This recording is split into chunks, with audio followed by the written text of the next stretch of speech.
Babat Diponegoro bagian 3. Raden Bondan Surati menggantikan Ki Ageng Tarup dan akhir kekuasaan Majapahit. Sementara itu di biliknya, Nawangsi mulai terbangun. Bondan Surati tak henti mengucapkan rayuan manis. "Duhai permata jiwaku, bangunlah, lihatlah hambamu ini. Janganlah bersedih berkepanjangan. Engkau adalah permata yang jatuh dari surga, memberi keindahan desa Tarup. Kalau sirnamu pupus, bagaimana abdimu ini harus menjalani hidup? Mengapa tak sudi menatap abdimu yang penuh harap ini? Apa salah dan dosaku, wahai belahan jiwaku? Dulu ketika di sawah, hatiku tersisa rindu dendam. Sekarang engkau permataku, telah berada di sampingku. Janganlah lagi engkau siksa diriku dengan diam." Nawangsi tersenyum dan berkata untuk pertama kali, "Sungguh, aku benci dengan lelaki banyak omong." Itulah kata pertama yang membuat hati Bondan Surati diterangi cahaya bulan. Nawangsi tak lagi bersedih. Keduanya segera tenggelam dalam rasa yang tak pernah mereka alami sebelumnya. Hujan turun menetes dari langit, membasahi bumi yang kering. Nyai pengasuh tanggap apa yang terjadi, segera mempersiapkan segala sesuatunya. Tak lama kemudian, keduanya turun ke pemandian. Nyai pengasuh mempersiapkan pakaian. Setelah berhias, nampak kedua pengantin baru, seperti Hyang Kamajaya dan Kamarati. Keduanya bersiap menghadap sang ayah di tempat peribadatan. Sementara itu, sepeninggal Nawangwulan Ki Ageng Tarup sangat bersedih. Sudah beberapa lama tak beranjak dari tempat peribadatan. Ki Ageng larut dalam kesedihan yang sangat. Namun, seketika hati Ki Ageng terang benderang saat melihat kedua putra telah tampak rukun. Ki Ageng lalu memanggil mereka agar mendekat. Setelah kedua putra duduk nyaman, Ki Ageng berkata, "Putraku Bondan Surati, kelak sepeninggalku, engkau yang akan menggantikanku sebagai sesepuh desa.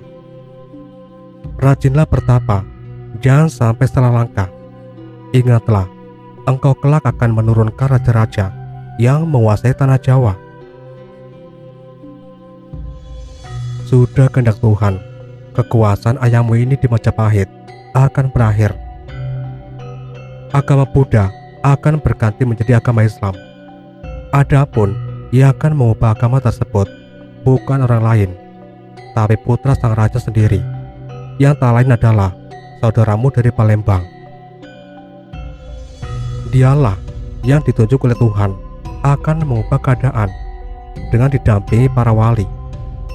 Oleh karena itu, aku pesan kepadamu, jangan sampai salah langkah, jangan sampai salah bersikap. Tenggelamkan dirimu dalam pertapaan. Jangan engkau kecewa, kekuasaan ayahmu akan sirna." Sudah kehendak Tuhan, keturunan keempat masih berkeraton di Demak, lalu digantikan di Pajang, tapi oleh keturunan dari ayahmu di Pengging. Baru setelah itu, keturunanmu yang akan berkuasa. Semua itu tidak lain dari keturunan Majapahit, tapi keturunanmu yang akan berkuasa sampai akhir zaman. Tak akan ada yang menggantikanmu lagi. Oleh karena itu anakku, tenggelamkan dirimu dalam pertapaan. 5 keturunan lagi, engkau akan menguasai tanah Jawa. Namun, engkau harus ingat pokok-pokok pertapaan anakku. Ada 3 yang dilambangkan dalam aksara. Pertama, sehat, artinya tak ingin melihat selainnya, hanya diri yang dilihat. Kedua, ehe, artinya menghindari perkataan. Ketiga, wal, meninggalkan dunia tanpa menolehnya lagi. Ada perintah dari Tuhan kepada kekasihnya yang bernama Muhammad Seperti ini pesannya, engkau turunlah ke dunia untuk mengajar umatmu. Ada 3 pesanku, tidurlah kalau mengantuk, makanlah kalau lapar, tapi sekedarnya saja. Bergaulah dengan istrimu kalau kau menginginkannya. Namun semua itu sebagai sarana untuk mengingatku. Kanjeng Nabi lalu bersujud di hadapan Allah Rabbul Alamin. Bondan Surati anakku, ada lagi pesanku padamu, juga masih berkaitan dengan pedoman orang pertapa. Asar 7. Ingatlah. Ini perinciannya. Pertama, aksara alif, artinya tak ingin bercampur penglihatan yang sejati kepada Tuhan. Dirimu itu sesungguhnya kosong belaka, hanya Tuhan yang ada. Kedua, lam jalalah, artinya semua yang kau lihat tidak sepi dari zat Tuhan yang Maha Suci. Meski kelihatan kosong dan terlihat, tapi waspadalah, wujud Allah ada di situ. Jangan sampai engkau salah lihat, bisa batal pertapaanmu. Yang ketiga, artinya petunjuk. Petunjuk Tuhan itu anugerah. Oleh karena sebab itu, engkau bisa melihat zat Allah. Itu semua karena anugerah atas izin Allah. Kalau tidak, bisa apa dirimu? Sebagai manusia, kita sekedar menerima, tak punya apapun. Ingatlah anakku, jangan sampai dirimu bercampur dengan pucuk rayu setan. Yang keempat, mim awal, artinya tak ada yang diangankan dalam hati kecuali kehidupan akhirat. Di dunia hanya sekedar berkunjung, rumah abadi adalah di akhirat. Kelima, asraha, artinya semua yang terlihat adalah benar perwujudan Tuhan. Semua ucapan, penglihatan, pembauan, pendengaran tak ada selain dari perwujudan kehendak Tuhan. Yang keenam, aksara mim akhir, artinya mantap mematuhi keyakinan yang sudah diucapkan. Tak ingin mengulang lagi. Sungguh hidup dan mati adalah belas kasih Tuhan yang agung. Itulah sempurnanya keyakinan, bukan sekedar mempertimbangkan surga dan neraka. Ketujuh, huruf wal, artinya semua raga dan jiwa sudah dipasrahkan kepada yang memberi hidup. Itulah pedoman orang pertapa anakku. Raden Bondan Surati sungkem kepada sang ayah dan mengatakan kesanggupan. Juga Dewi Nawangsi mencium kaki sang ayah sebagai tanda kesiapan mematuhi seluruh pesan Kiai Ageng Tarub.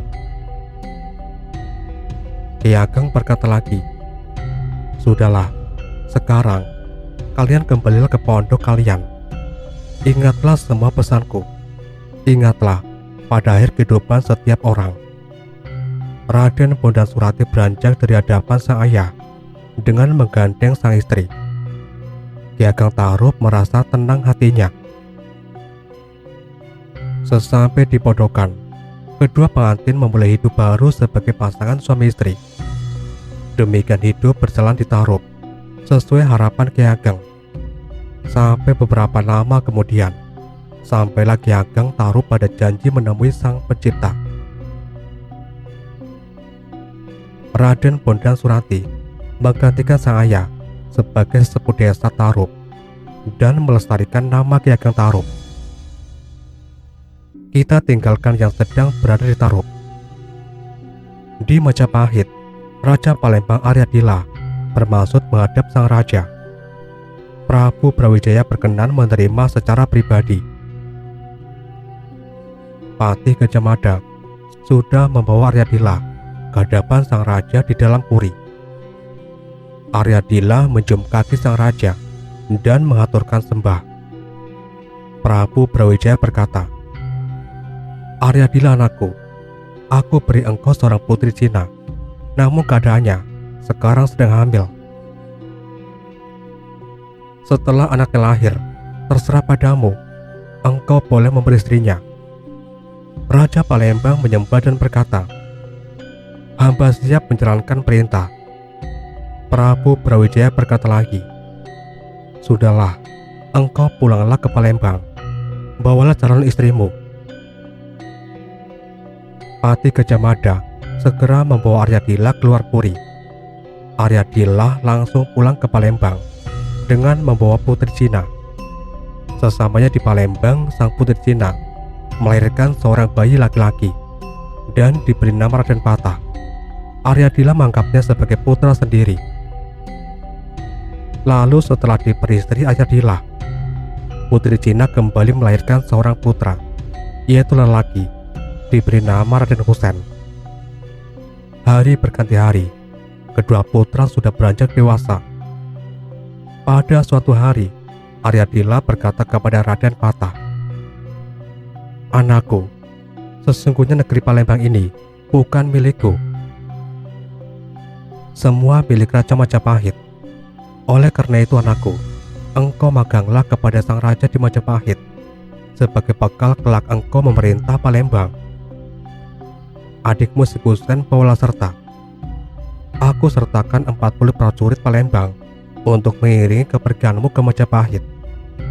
Berlayar dan mendaratlah engkau di Jepara." Raden Patah bersiap menjalankan perintah sang ayah dengan senang hati. Armada dari Palembang berlayar sampai di Jepara. Setelah mendarat, Raden Patah rupanya mempunyai keinginan yang berbeda. Berkata Raden Patah kepada sang adik Raden Husein, "Dinda, engkau lanjutkan sendiri perjalanan ke Majapahit untuk mengabdi kepada sang raja. Aku sendiri ingin belajar agama ke Ampel Denta. Engkau bawa semua orang Palembang, kecuali 2 orang, Wanasalam dan Wanapala. 2 orang itu aku minta menemaniku. Ini surat dari ayah di Palembang.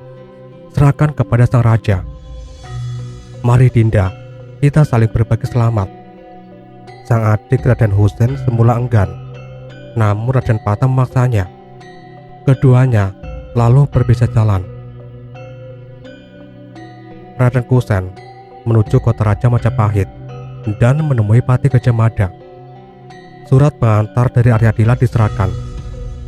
Pati Gajah Mada lalu melapor kepada sang Prabu Brawijaya. Raden Husein lalu dipanggil dan ditanya segala hal. Prabu Brawijaya tersenyum dan berkata, "Gajah Mada, aku ingin memberi tanah si Husein di Terung. Aku angkat dia sebagai adipati dengan nama Adipati Pecatanda."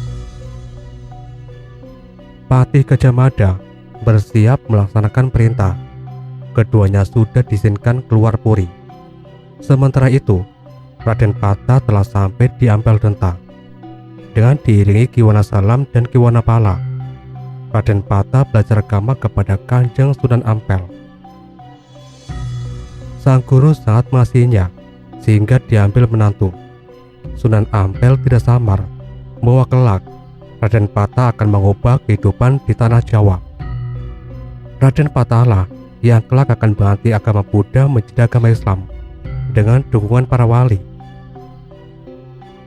Beberapa waktu Raden Patah belajar agama di Ampel Denta sehingga sudah sangat mumpuni.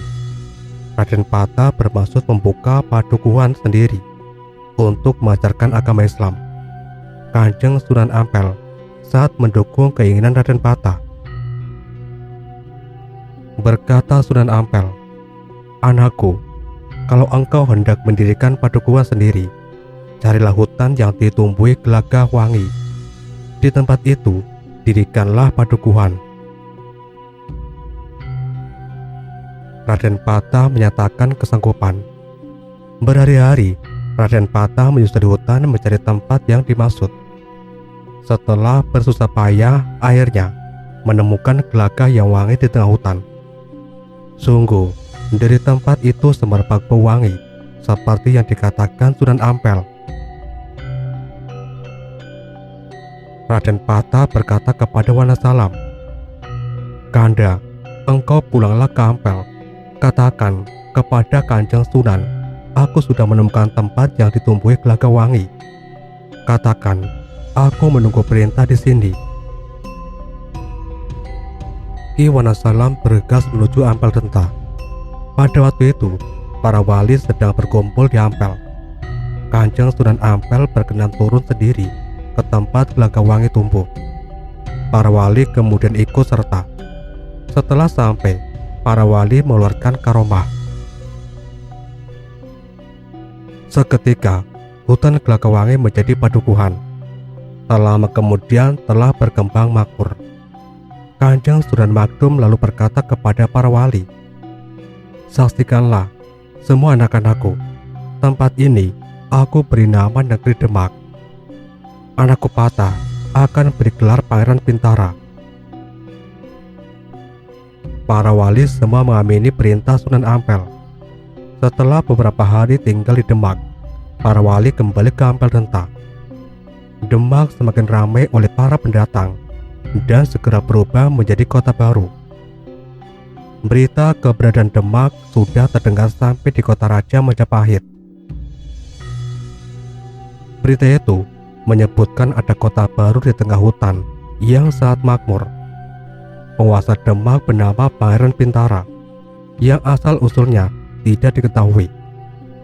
Para pembesar Majapahit sudah 3 kali memanggil Pangeran Bintara, tetapi selalu dijawab dengan diplomatis. Prabu Brawijaya lalu memanggil Gajamada dan Adipati Terung, Arya Pecatanda. Prabu Brawijaya berkata, "Bagaimana pendapat Upati? Kabarnya di tengah hutan muncul kota baru bernama Demak." Pati Gajamada berkata, "Berita itu benar Paduka. Hamba sudah 3 kali mengirim utusan untuk memanggil penguasa Demak, namun selalu dijawab dengan diplomasi.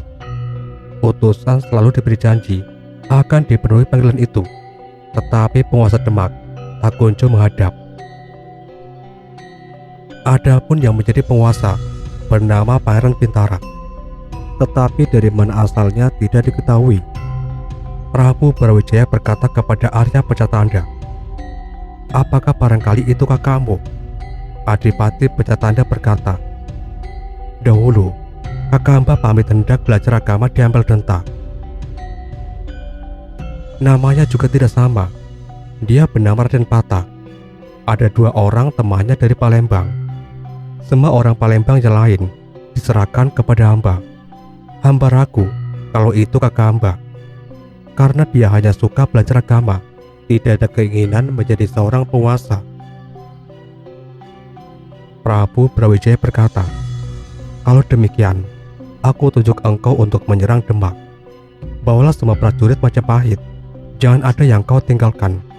Adipati Pecatanda menyembah dan berkata, "Paduka, hamba bawa prajurit dari Terung saja, dan prajurit hamba dari Palembang. Itu sudah mencukupi. Walau Demak banyak orang, tetapi mereka negeri baru. Hamba rasa hamba bisa mengatasinya." Prabu Brawijaya tersenyum dan berkata, "Baiklah, aku izinkan engkau membawa prajuritmu sendiri. Namun, berangkatlah hari ini juga." Adipati Terung menyembah dan segera keluar untuk melaksanakan perintah.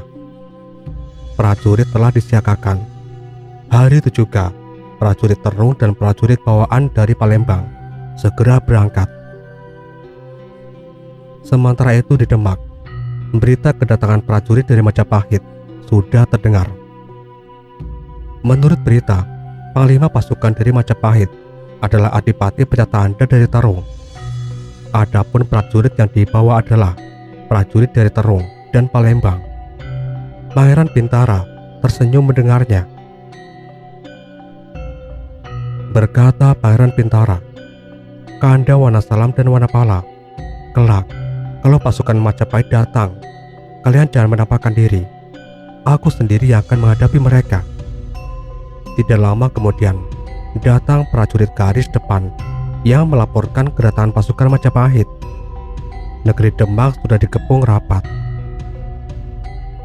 Pangeran Bintara tersenyum, lalu berkata, "Kanda Wanasalam dan Wanapala, cepat kalian bersembunyi. Kedua abdi dari Palembang segera menyingkir. Pangeran Bintara duduk di serambi, menunggu kedatangan pasukan Majapahit. Sementara itu, Adipati Terung, Arya Pecatanda, sangat jengkel karena tak satu pun prajurit Demak yang keluar. Sampai ditunggu beberapa lama, tak ada prajurit yang menghadang kepungan pasukan Majapahit. Tetapi juga tak ada utusan yang menyatakan tunduk. Adipati Terung menjadi penasaran mengapa tingkah prajurit Demak mencurigakan. Tak sabar menunggu, Adipati Terung masuk sendiri ke dalam kota. Kebetulan, tempat yang pertama dituju adalah serambi masjid. Di tempat itu, Adipati Terung melihat sang kakak sedang duduk-duduk nyaman. Adipati Terung turun dari kuda dan segera berlari mendekat. Setelah sungkem, tangis Adipati Terung tumpah. Tak mengira sang kakak ditemukan dalam keadaan selamat di Demak. Adipati Bintara berkata, "Sudah Dinda, hentikan tangismu. Engkau datang ke sini dengan membawa banyak prajurit. Apakah diutus sang Raja Majapahit atau atas kehendakmu sendiri?" Adipati Terung berkata, "Saya diutus sang Raja Majapahit untuk meriksa apakah di sini ada barisan." Sang Raja sudah menduga Paduka yang berada di sini, tapi saya meragukan karena Paduka selama ini berada di Ampel Denta. Saya katakan bahwa Paduka mustahil punya ulah menentang Majapahit. Pangeran Bintara berkata, "Sekarang sudah terbukti saya yang berada di sini. Bagaimana kehendakmu Dinda?" Adipati Terung berkata, "Saya berserah kepada keputusan Paduka." Pangeran Bintara berkata, "Kalau begitu, mari kita berangkat ke Majapahit." Persoalan ini tidak akan selesai kalau tidak menghadap ke Majapahit. Walau nanti aku harus menderita atau mati sekalipun, aku akan menghadap ke Majapahit. Ayo Dinda, sekarang juga kita berangkat. Segera pasukan besar Majapahit yang terdiri dari prajurit Terung dan Palembang kembali ke Majapahit, disertai prajurit Demak. Setelah beberapa lama berjalan, sampailah mereka di kota raja. Pati Gajah Mada lalu membawa Adipati Pecatanda menghadap kepada Prabu Brawijaya untuk melaporkan penugasan. Sementara itu, Pangeran Bintara disuruh menunggu di luar.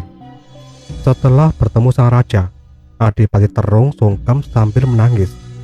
Berkata Prabu Brawijaya, "Diamlah, katakan apa yang telah terjadi." Adipati Terung berkata, "Hamba berserah hidup dan mati.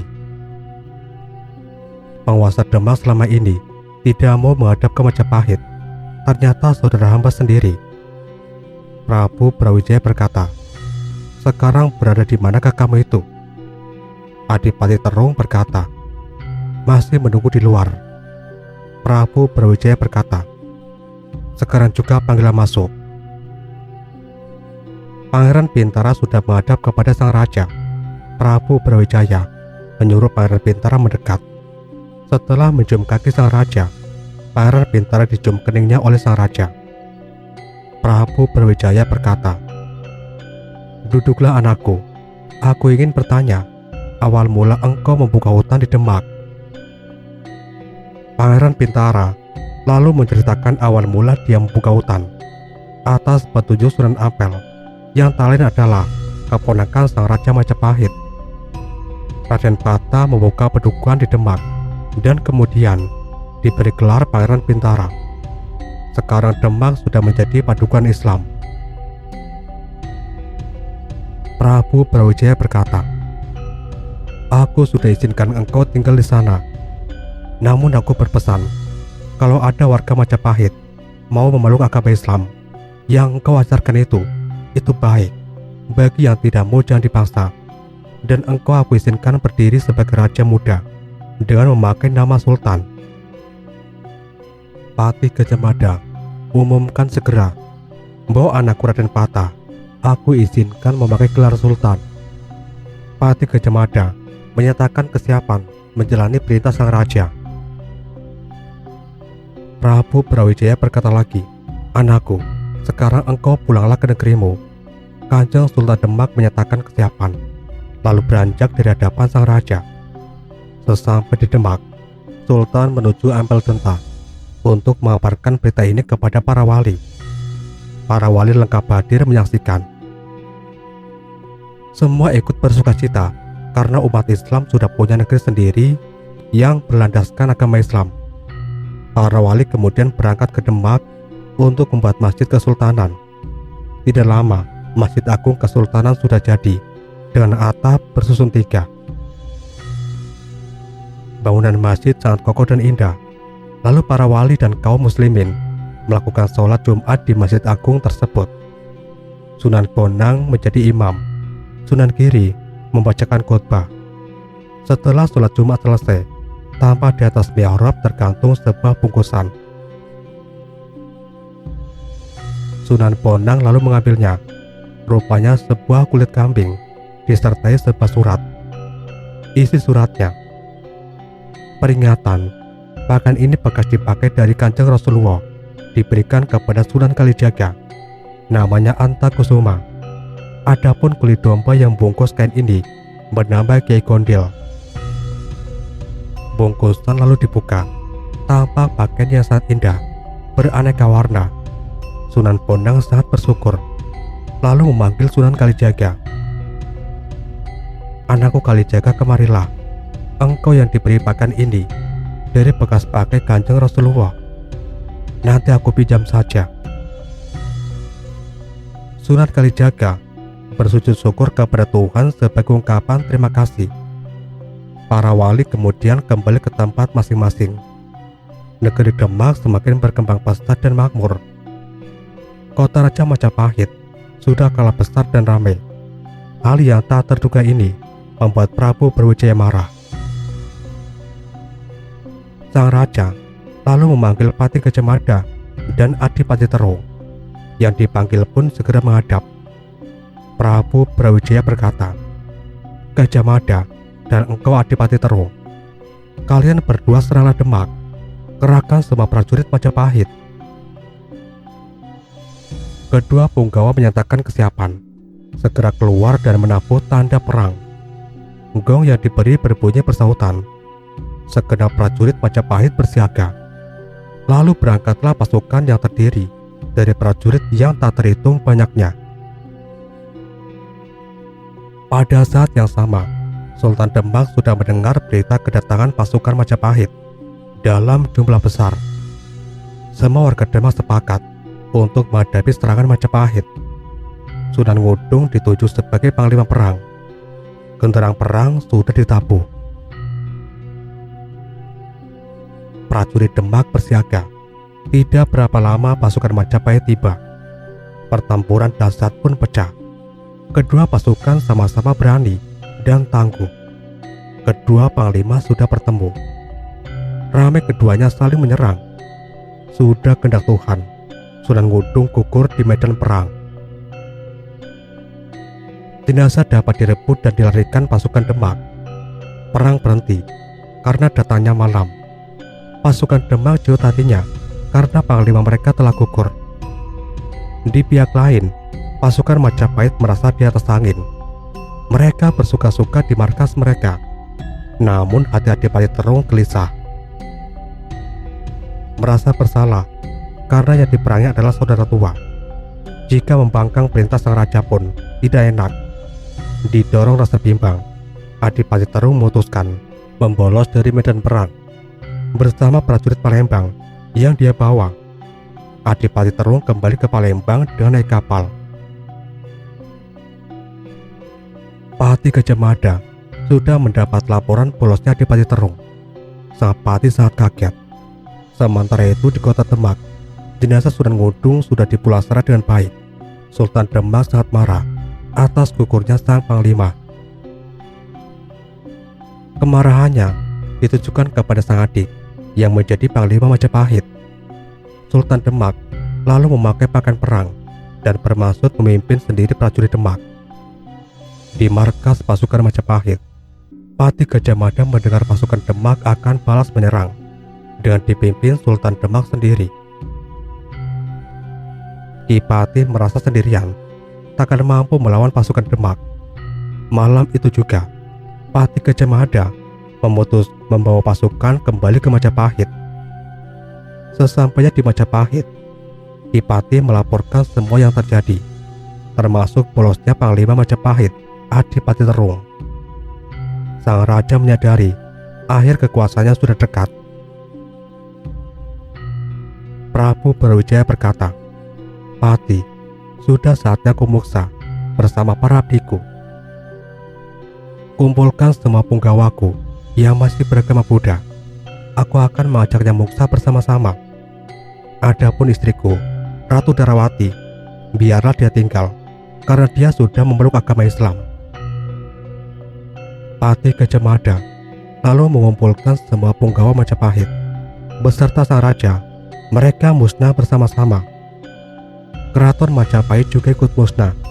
Hanya tinggal Keputren dan Ratu Darawati bersama para pembantunya yang masih tersisa. Pasukan Demak yang tiba di Majapahit menemukan keraton telah kosong. Sultan Demak lalu menemui Ratu Darawati.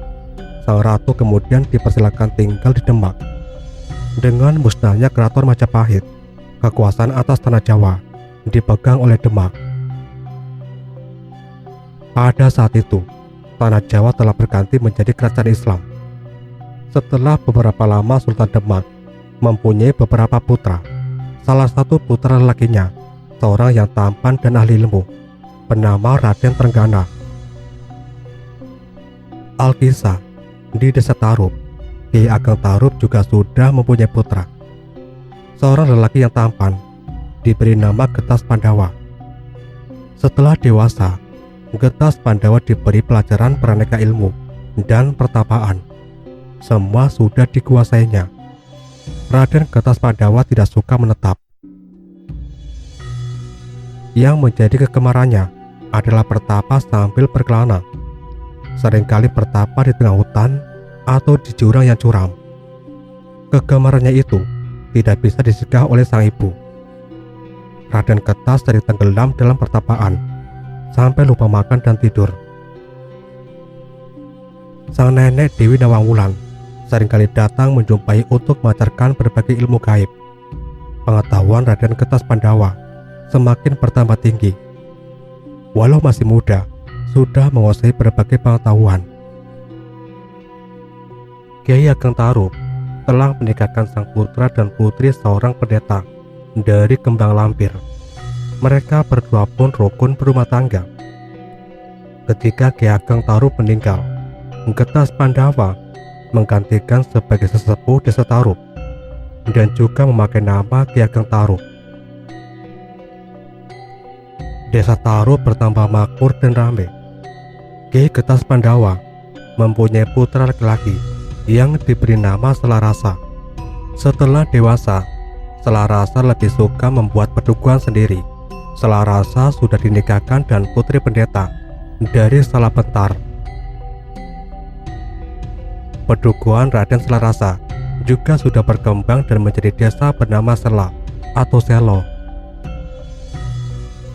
Pada suatu hari, Kiai Ageng Tarup memanggil sang putra Raden Selarasa. Karena merasa sudah lanjut usia, Kiai Ageng Tarup ingin memberi pesan-pesan terakhir untuk sang putra. Kiai Ageng Tarup Getas Pandawa berkata, "Anakku, duduklah yang baik. Aku memanggilmu karena merasa sudah tua. Sudah hampir sampai pada janjiku kepada Tuhan Sang Pencipta. Aku ingin memberimu pesan-pesan sebelum aku meninggalkan dunia ini. Ingat-ingatlah pesanku padamu. Ada 30 aksara yang harus engkau pakai sebagai pedoman hati agar engkau tidak berpaling dari Tuhan. Yang pertama, aksara alif. Itu maknanya, merasalah hidupmu hanyalah titipan dari Tuhan yang Maha Besar. Jangan menginginkan yang lain selain kepada yang menitipkan hidupmu. Yang kedua, aksara Hebe, artinya menghadaplah dalam hidupmu, baik ketika diam atau bergerak, sendirian atau bersama orang, kepada Tuhan yang Maha Suci. Engkau berada di dunia ini bukan karena dirimu sendiri. Engkau laksana sampah di lautan yang hanya bisa menurut aliran air. Karena itu, ikutlah mengalir pada kuasa Tuhan, dan janganlah ikut aliran hawa nafsu. Yang ketiga, aksara Jim, itu artinya engkau sudah diberi penglihatan yang luas, perasa, pengecap, pendengaran dan pengucapan. Maka gunakan dan mengingat, semua akan dikembalikan kepada yang memberi dengan bertanggung jawab. Yang keempat, aksara H, artinya semua yang terlihat adalah wujud yang hak, yakni Tuhan yang Maha Agung. Yang kelima, aksara H besar, artinya halal, artinya halal haram tak lagi ditoleh, artinya semua tidak mau lagi. Yang keenam, aksara Dal, artinya derajat, maknanya dari derajat keberadaanmu anakku melebihi sama makhluk di dunia ini. Karena itu, manusia harus berhati-hati. Sifatmu merupakan pertanda dari adanya Tuhan yang suci. Yang ketujuh, aksara Dal besar, yakni di dalam, maknanya jalan ingat kembali. Ingat dalam dua perkara. Yang pertama jalan hidup, yang kedua jalan mati. Maka di kedua jalan, jangan ingin melihat yang lain selain Allah.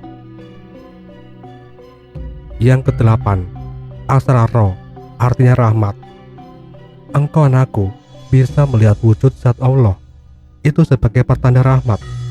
Tak bisa engkau melihat secara mandiri.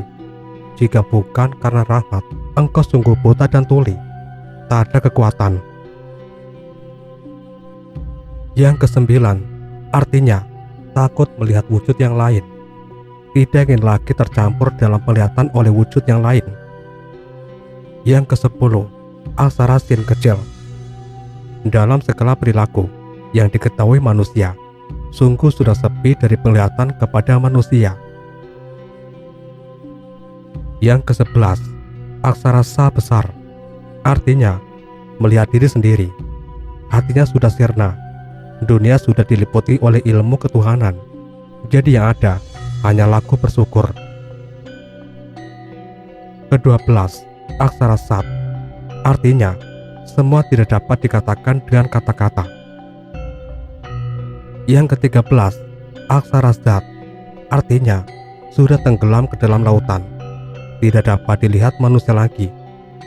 Oleh kebanyakan tak akan mampu melihat, dan sungguh tak boleh melihat. Yang ke-14, aksara T, artinya tawakal terhadap cobaan Allah, sudah tak merasa punya apa-apa lagi.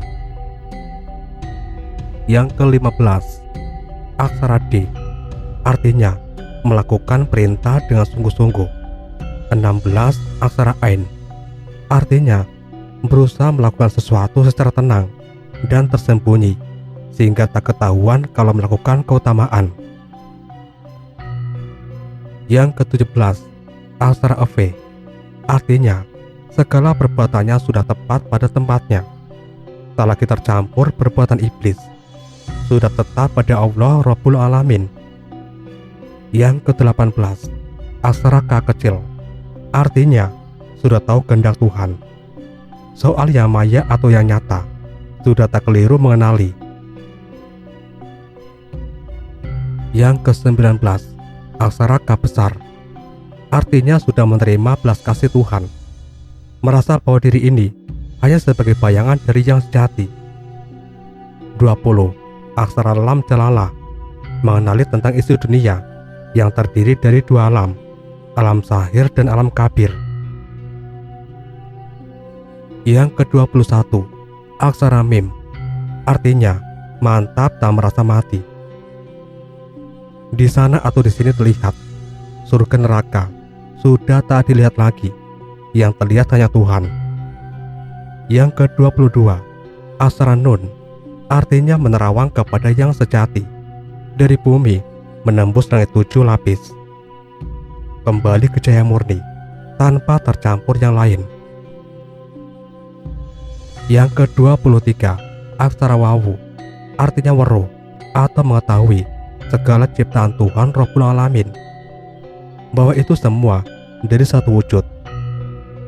Yang ke-24, aksara ehe, artinya mengupayakan kepada ketunggalan dengan yang sejati, tak hendak berpisah selamanya, seumpama tembaga dan emas. Sirna sifat keduanya menjadi berganti zat baru bernama swasa.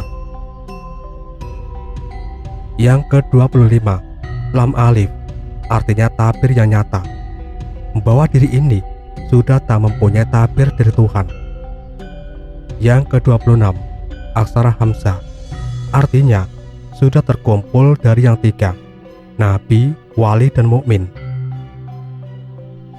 Itulah anakku, simpul aksara dari keadaan hati yang mesti engkau upayakan. Jangan lagi mencari yang lain, karena itu sudah cukup. Ki Ageng Tarub Getas Pandawa mengakhiri pesan-pesan kepada sang putra. Raden Selarasa menyatakan kesanggupan mematuhi segala pesan sang ayah. Hatinya sudah terang karena dijabarkan ilmu yang benar, berkata Raden Selarasa. Semoga mendapat restu dari ayah, syafaat dari Kanjeng Nabi, dan keridhaan Allah Subhanahu wa Ta'ala. Saya hanya bisa sekedar menjalani laku dengan sungguh-sungguh. Semoga dijauhkan dari perilaku durhaka.